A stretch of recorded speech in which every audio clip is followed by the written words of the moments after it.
saying how Patterson rubbed it the wrong way. How Pato, take one for the team, rub it the right way for us. So Pato give me the right rub. He gone to Burke now. He just jumped on Burke. There was no segue. We wasn't expecting it. Some of us almost got whiplash. It was so quick and sudden. It was so quick and sudden. And in that press conference, he called Burke. He called Burke a criminal. Right? So we can talk about that first. And I think in the second half of our discussion with Mr. Burke, we are going to talk about this conference that I'm hearing going to be the conference to end all conferences. It's going to be so big. I don't want to forget about it. And so impactful. And we're going to have him talk to us about some of that. But the man said he's a criminal. I wonder what the fellow would say for himself. I'm particularly interested in that. Folks, without any further ado, one and only, Mr. Rickford Burke. We want to see you nice and centered. That's the thing, sir. Good evening, sir, and welcome. Of course, ladies and gentlemen, you know to share the live, to smash that emoji button. You know, do what you got to do. Rickford Burke is here. Rickford is the president. The people repose a lot of confidence in him. He's president of the Caribbean Guyana Institute for Democracy in Guyana. You know, Rickford, how are you doing? I'm fine. Good night. Thanks for having me. Good night to your listeners. I thought we'd be sitting down side by side the next appearance we had, but the man ran out. And so we had to meet now virtually until such time. I'm jealous of you. You're enjoying yourself, traveling all over the country, going to North Carolina, Georgia, South Carolina, Virginia, having luscious dinners and lunches. And hearing good things about you all the way. Thank you. Hearing good things about you all the way. So this happened yesterday. I saw you all put out a statement. I want to read part of it and you can encapsulate that in your response. Sure. Because in that statement, you talked about this continued display of African Guyanese hatred, derangement syndrome. That's how you characterize, you know, what was discussed in that press conference and what was discussed about you in particular, Rickford. Opening remarks. Well, first of all, you know, there's a saying that when you can't compete with somebody's intellect, you resort to gutter cuss out. That's by Jagdeo. I've never been impressed with his intellect. He taught me in high school. He's not a bright guy. He went to Russia, studied whatever he studied at some community college in Russia, and came back and pretend that he's some big international economist with some whatever. So he doesn't have the intellect, the intelligence, and the understanding that he has to engage black people. Cursing out all the black people in the country is not going to get him anywhere. I mean, look at everyone he cursed out yesterday. Richard Van West Charles is a criminal. David Patterson is a criminal. Raphael Truckman is a criminal. Every black leader is a criminal. He has African Guyanese hatred, derangement syndrome, right? And it is serious. I think it's at the same level that inspired Hitler to conduct the Holocaust. That's the kind of hatred I'm seeing by Jagdeo has to black people that criticize him. So we live in America, right? This is the diaspora. This is not Rickford Burke. This is not CGID having this conference. This is a conference being convened by national organizations, diaspora organizations all over the United States came together, and we're planning this conference. And why we're planning the conference? Bharrat Jagdeo yesterday justified why we're having the conference. So let's give our viewers some of what he said. And Rickford, I really want to unpack some of what he said, because if we leave it to go, there are some folks who might believe this syndrome, this madness. Yeah. You know? So folks, take a listen, take a look at some of what Mr. Jagdeo, your vice president, installed, albeit, said yesterday in his press conference.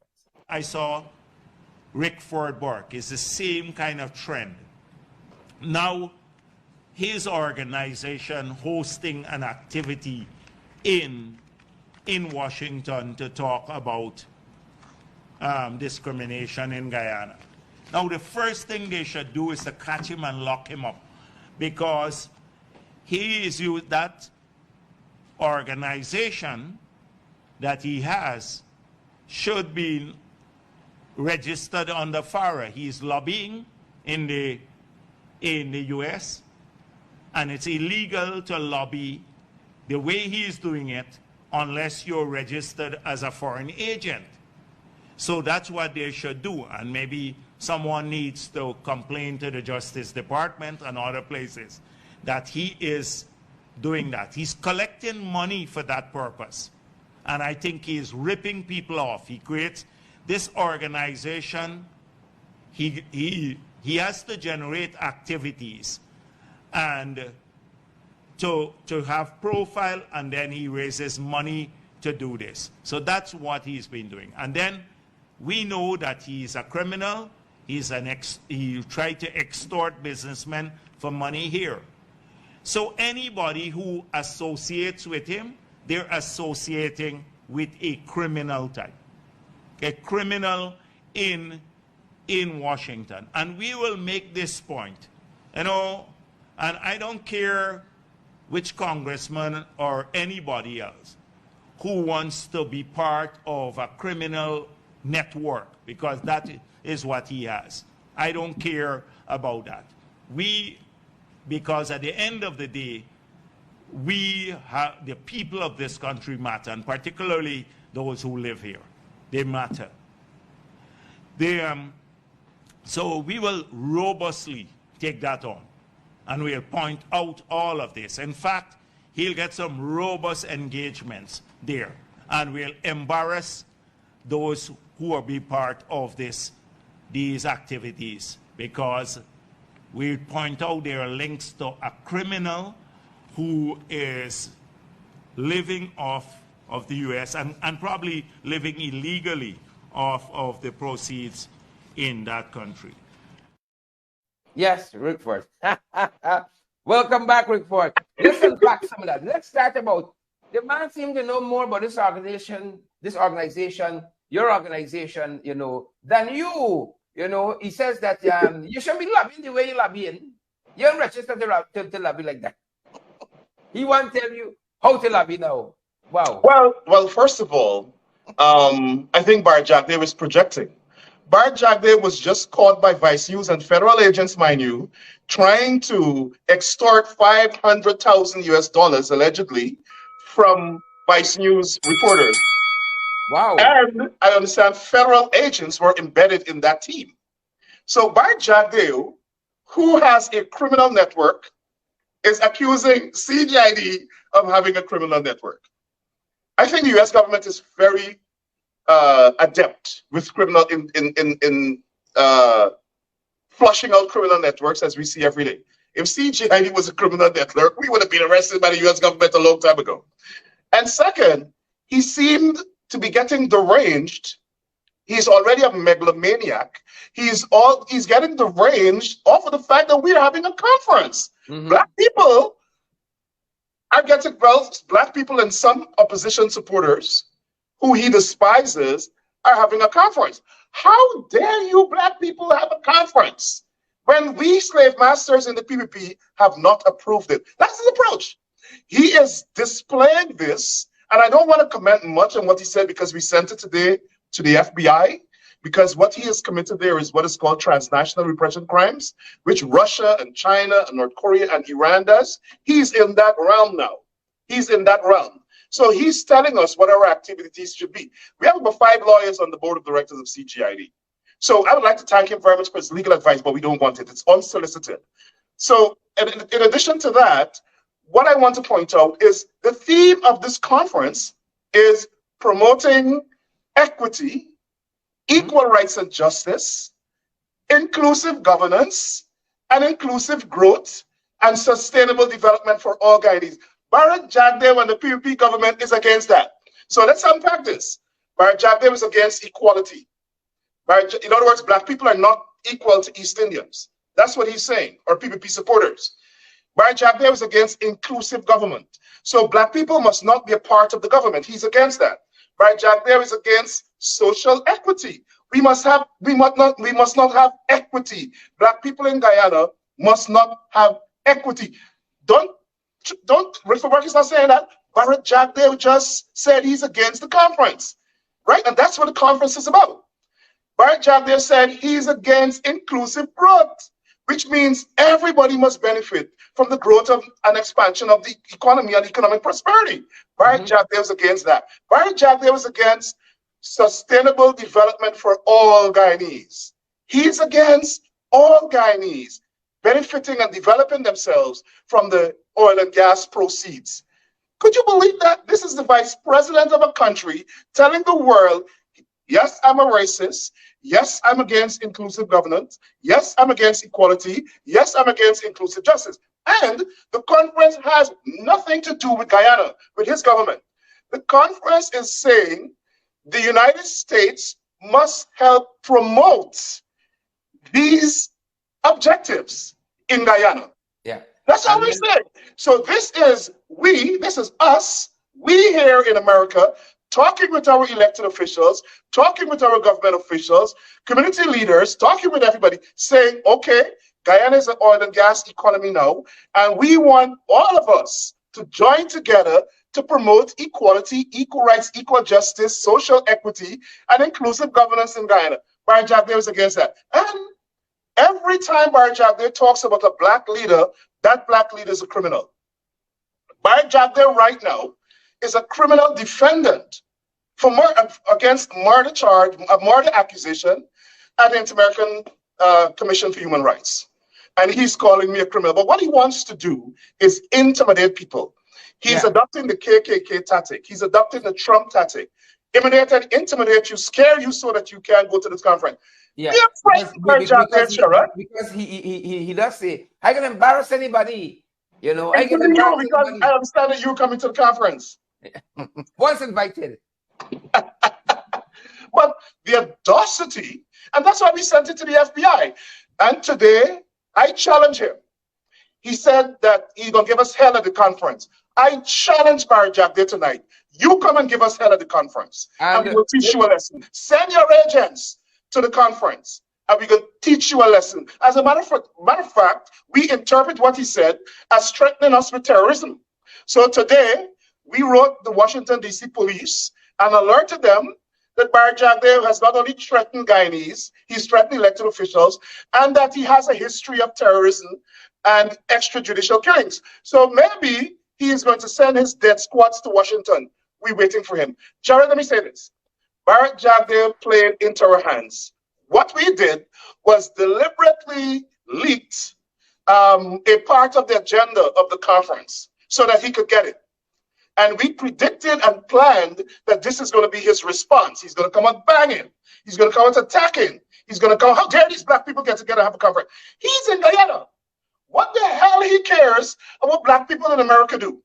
But the point to understand is Bharrat Jagdeo is against equality. Bharrat Jagdeo is against us promoting and calling for social equity. He doesn't want black people to benefit from the oil and gas industry. He does not want black people to benefit from natural resources and the national patrimony of Guyana. That's why he's bent out of shit. But you know what? It's coming. We're going to demand it. We're not going to stop. We're not going to rest until we eradicate Bharrat Jagdeo PPP style racism. We're not going to stop until we eradicate his corruption. He must tell us how many people his death squads killed. He must tell us how he was able to buy that build that multi-million-dollar mansion. He must tell us how many people he allegedly corrected $500 million bribe from, just like he was caught by Vice News extorting alleged business people who were really federal agents and journalists posing as Chinese business people. Just like that, he must tell us how many people he has extorted. Yeah, you know, Rickford, people have been asking us for the details of this conference. I know it's going to be sold out. Lots of people are going to be attending this conference here in Washington, D.C. But amid all of that, in this press conference yesterday, he makes a point. I don't care who congressman going to this conference. That's a little strange to me, because why congressman? Why not congresswoman? Why not a councilman or councilwoman?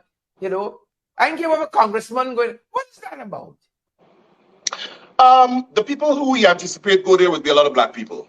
And so that's Bharrat Jagdeo demonstrating contempt even for U.S. elected officials.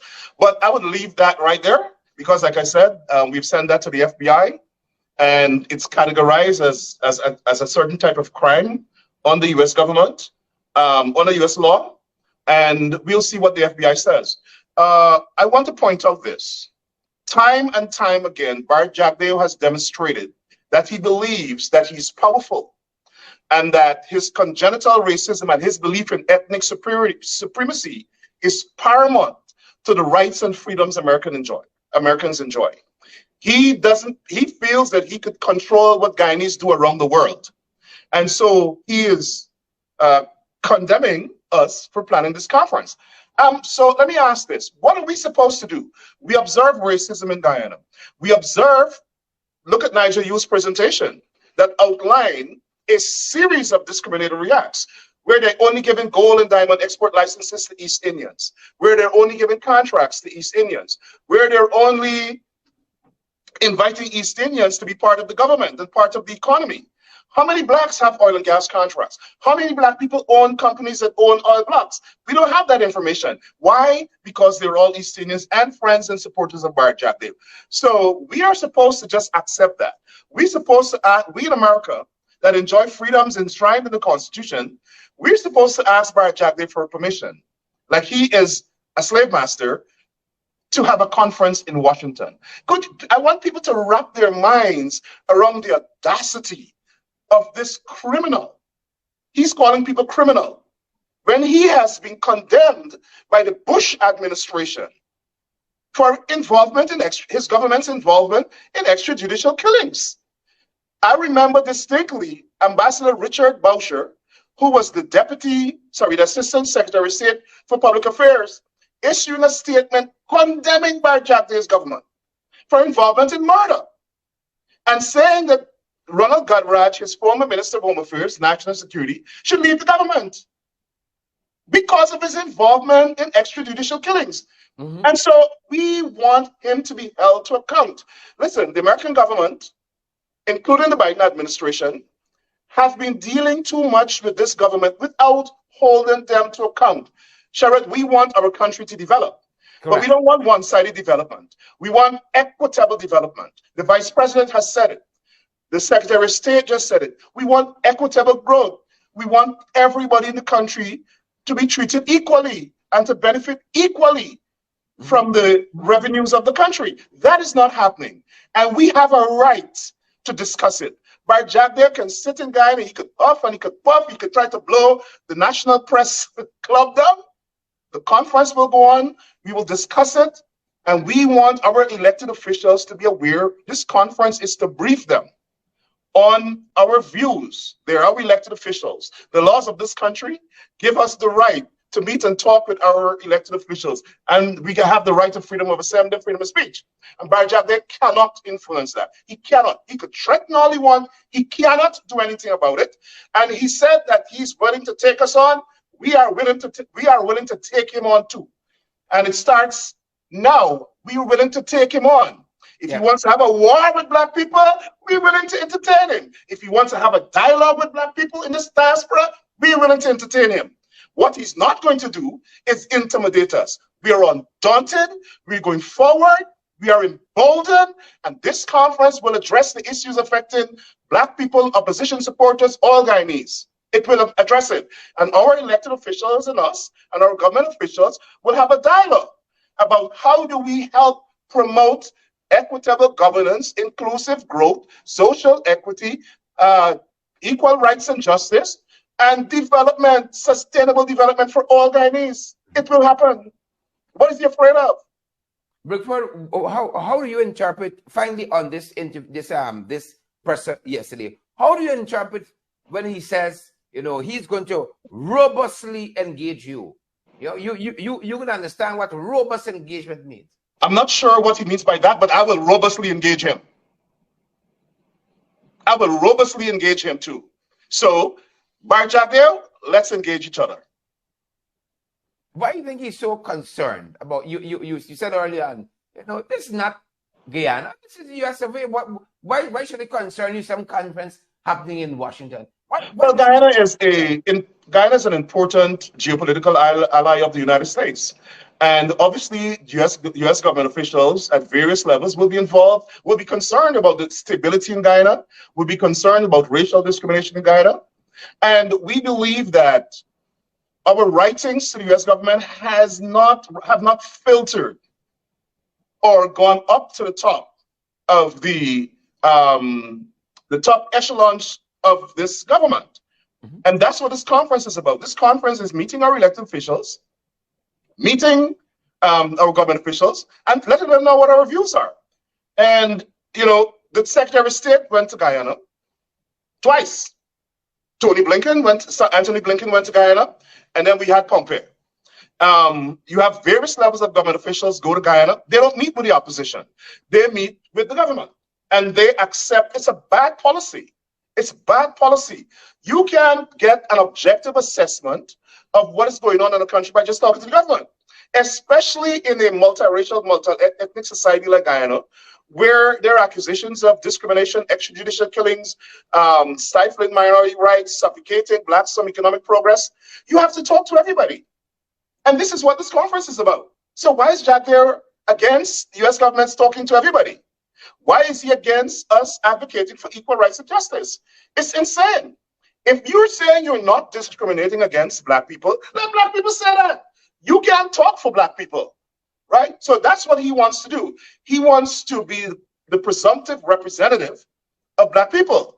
So that when the US government says, is there discrimination? Like, no, there's no discrimination. We love all black people. When last night he had a gun to our heads, and their squads were roaming the country a few decades ago under his leadership, slaughtering young black men. You're scared for us of us talking about that? We will talk about it. We will talk about what's going on in the Amerindian community. We talk about them being deprived, some of the communities being deprived of this carbon credit money that was given to the government. And we want to talk, Bharrat Jagdeo has been saying, and our finale, they don't want to deal with black organizations. They'll deal directly with black people. Well, we want the United States government to do the same thing. You can't say that you want to deal directly with the people and don't want us to advocate for the United States government to deal directly with the people to get a clear, objective assessment of what is going on. And the thing about it is that time and time again, every time Bharrat Jagdeo gets an opportunity to attack black people, he attacks us as criminal. It is the most vile and congenital form of racism and racial profiling. He is the vice president of a country, a former president. He has no civility, he has no dignity. He's calling David Patterson everybody criminal. He's saying black people in America live in basements. This is the vice president of a country that claims that he's not racist, stereotyping and profiling me and everybody else. We are criminals that live in a basement. Who talks that way? Except you are a reprobate. I cannot wrap my mind around the fact that a vice president of a country that I am a national of is calling black people criminals and saying we live in a basement. Today, a friend of mine from Jamaica who saw the comments on he said a WhatsApp chat called me. He's like, that's your vice president? He just called black people criminals and said, you all live in a basement? Is that true? And I said, yes. A minister of a government in the Caribbean, again, had this discussion with me. And she said, no, he did not say you all live in a basement. And immediately I pulled up a clip where he was telling critics that we live in basements. This is the vice president of the country. He has no respect for black people. He's contemptuous of Afro-Guyanese. And no Afro-Guyanese should support him. We should condemn him. You cannot condone this level of racism. It is racism. It is racism to the core. He's a congenital racist. And in addition to that, when he was president of Guyana, he presided over a government that formed death squads that committed genocide. He's scared of us talking about that. He's a coward. He's a coward. Don't threaten us. Engage us with the facts. If you believe that we will present misinformation to the American government, come to that with your information. Why you have to resort to threats? What are you scared of? We are not scared of his threats. As I said, people who threaten people, people who have death squads that kill people, should be dealt with law enforcement. And that's where we channeled it. We channeled his threats to the FBI. Yeah, yeah. So big conference coming up in Washington. That's what this is all about. Spoke at length at the press conference about this conference and robust engagement, you know. I don't know, like he's aiming to be feature presenter. Tell us a little bit about how the preps are coming and who is invited, who can come, and all of that stuff. Maybe the planning commission invites him to. I think he's begging for an invitation. He's begging for an invitation. So the conference is a 2-day conference. The first day we will brief elected officials across the United States government that we believe need to have information and know what our opinions are of how the United States government could help us achieve inclusive governance, inclusive growth, social equity, equal rights and justice, and sustainable development for everybody. And how best we can approach every citizen of Guyana, regardless of ethnicity, benefiting from the oil and gas revenues of the country. We want to talk to the FBI about exactly what is going on. We've been engaging the Federal Bureau of Investigation, engaging the Justice Department in attacks on Guyanese in this country. It is a crime. We will be talking about that. We will meet with officials of the State Department to let them know how we feel. Bharrat Jagdeo wants to criminalize that. You black people in America have no rights to speak, right? So that's a crime. Everything that black people do is a crime. He says that I extort businessmen. And you know what he's talking about. Yeah. He has a supporter that has a car dealership that was robbing people, owe a lot of money to people, scamming people. And we post information on Facebook and demanded that they reimburse these people their money. He's calling that extortion. He's calling justice and equal rights, right? Extortion. If that it is, if that's what he's calling it, then so be it. But we want to let the U.S. government know what our opinions are of U.S. policy in Guyana. They want. And how the government of Guyana, how the policies of the government of Guyana are unfair and discriminatory, and give suggestions about how we believe everybody can work together to achieve the objectives of the conference. Simple as that. And then the following day, we will have presentations from people in Guyana, MPs, different level of elected officials, organizations. We'll have presentations from diaspora leaders. We'll have presentations from people from international organizations. We'll have presentations from US government officials. We'll talk with our elected officials. The Constitution of the United States requires elected officials to engage their constituents. And that's what this is about. Excellent. Well, we wish the conference every success, and we know as you guys get closer to it, more details are going to be available, because folks have been asking, how can I get to Washington? When is it? What's happening? And the whole length. All of that information will be released over the course of from tonight straight over the weekend. All of the information will be released. How you can register, the number to call for inquiries. We're building a website. All of that information will be available very shortly. All right, well, and let me say to Bharrat Jagdeo, he's welcome to register and attend the conference. I was about to say, look out for that application. But Cheryl, before you go, I want to make one point. I noticed in his comments, he dismissed the role of Parliament in the management of Guyana. Yeah. He said, why must we, his government, give Parliament an opportunity to be engaged in the management of the oil and gas sector? Yeah. I thought Parliament was the highest decision-making forum of the country, and that Parliament make laws and regulations to regulate those types of industries, which means that Parliament is putting laws in place for the management and oversight of the oil and gas industry. He said Parliament must not have a role. This guy believes that he is an autocrat. He believes he's a dictator. He believes that he's the head of an ethnocracy, and nobody must question him, and he alone must have the authority to run Guyana. Rickford, thank you so much on such very short notice for responding to our invitation. Thanks for having me. Good night and have a great weekend. You too, sir. Thanks. All right, folks, that's going to do it for us this evening. Thank you, Rickford. And again, Rickford is president of the Caribbean Guyana Institute of Democracy there in New York, and of course, causing a lot of headache and sleepless nights. A lot of folks in the government back home. Share the live as we go, folks. Smash that emoji button. Partner with us as well. Good folks, partner with us as well. We don't run on water because of your love, your generosity, folks, and your support. We go from show to show, day to day, week to week, month to month, year to year. Thanks to you guys. Tomorrow is Saturday, but if you're going into Georgetown, you need a Justice of the Peace, a Commissioner of Oaths to affidavit, Callion Mall, Lamaha Street, the Alistair Collins firm. They're going to help you out.